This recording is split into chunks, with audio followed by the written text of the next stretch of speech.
A termékbiztonság évek óta a fogyasztóvédelem egyik kiemelt területe. Az Innovációs és Technológiai Minisztérium akkreditált laboratóriumai rendszeresen vizsgálják a kereskedelmi forgalomban elérhető árukínálatot.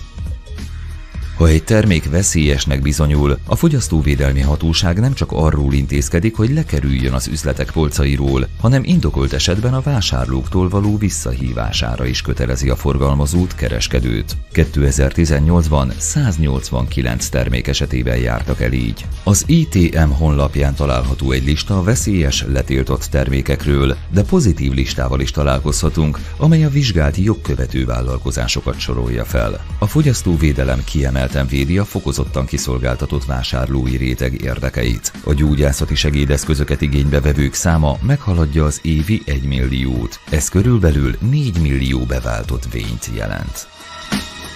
Általában a vevők öntudatosak, ma már utána néznek az interneten a problémájuknak, van határozott elképzelésük, de természetesen itt a szakképzett kollégák kikérdezik az előzményekről, a problémáról, és a beteg indikációjának és egyedi anatómiai formájának megfelelően ajánlanak rögzítőket, így gyakran van, hogy az eredeti elképzeléshez képest valami jobbat sikerül választani a vevőnek.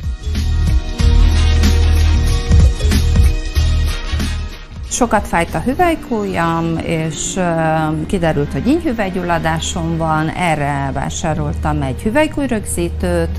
Nagy valószínűséggel a sok számítógépezés okozta, de a hüvelykujjrögzítő nagyon sokat segített, most már jobban tudom használni a kezem. A Fogyasztóvédelem az egészségügyben című konferencián a szakértők a fogyasztóvédelem kategóriájába sorolták a minőségi szakértői kiszolgálást is, amit a betegek a gyógyászati segédeszközboltokban kell, hogy megkapjanak.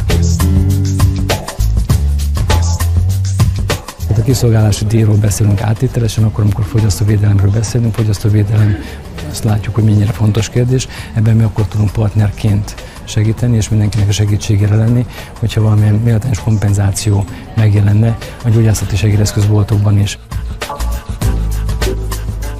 A gyógyszertári szolgáltatási díjat 6 éve vezették be. A gyógyszertárak szolgáltatási díjához hasonlóan a FESZ elnöke a gyógyászati segédeszközökre is szolgáltatási díjat vezetne be.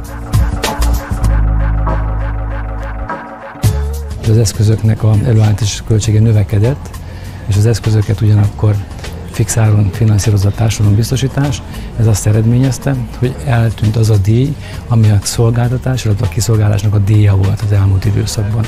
Most a kiszolgálási díj, az mivel hiányzik, gyakorlatilag a mi lelkiismeretünkre van bízva, hogy ezt hogyan kompenzáljuk, illetve hogyan szolgáljuk a betegeinket. A betegeinket úgy szeretnénk kiszolgálni, hogy minden információt megkapjanak.